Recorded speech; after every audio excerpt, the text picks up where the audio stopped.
been a lot of chat on social media about these phantom bars. What do you say about these organisations that may have said that they've got the amount of silver that you've ordered? It's in their safekeeping, but actually, if everybody came at the same time requesting their silver, they wouldn't have the inventory to fulfill those requests. Like in the days of the goldsmith, usually maybe 10% of the people actually turn in their gold certificate for gold or their paper certificate for silver. But once there is, let's say, a run on the bank, then you could have a problem because the cover ratio isn't there. Now, to be fair, because I don't know the details, it could be a backlog problem. In other words, they may have the inventory coming in we'll call it a reasonable amount of time that would take care of every piece of paper. Frankly, I doubt it, but I can't prove it. But I could make the case, and I'll be fair, that it could be a backlog problem. It's not a problem that they have the silver there at this time, but it could be fulfilled in the future. The problem is, what's the contract say? Does the contract say you've got 28 days or less? Does the contract say we can fill it with paper? Does the contract say if you tick us off on the phone and you're nasty to us, we just cut you off and send you a check? We don't know. Well, we know in some cases. I mean, if you can read the contract, you'll know. So some people taking the other side are complaining, oh, they didn't give me my silver. Well, read the contract. It says they could send you a check, and they did. It's the key point, though, isn't it? Read the fine print and the T's and C's, because ultimately, just taking someone's word for it at a vault isn't going to cut it.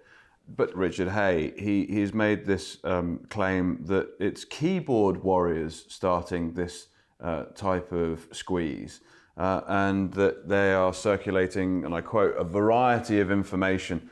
Would keyboard warriors have the ability to create this kind of run or this kind of interest? Well, I got several comments on that. First of all, let's just back up for the last year and a half.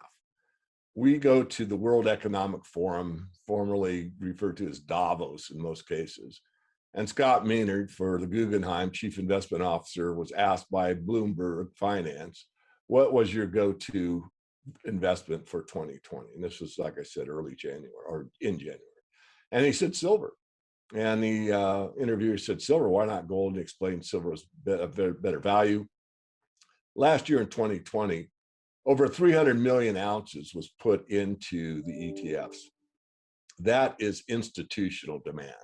That is not keyboard warriors. That is the lion's share of the market. That is what took place. It's not the little guy on the keyboard buying, 10 ounces of silver, 100 ounces of silver, 1,000 ounces of silver that's really causing the problem. They're really just kind of a bait and switch.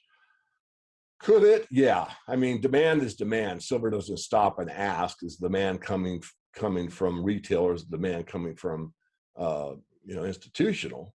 But demand is demand, and it could take place. I find it ironic, Ross, and I hope you could comment on my comment. What business are you aware of that if you had more demand, you'd be complaining about? I mean, these are the people that sell silver.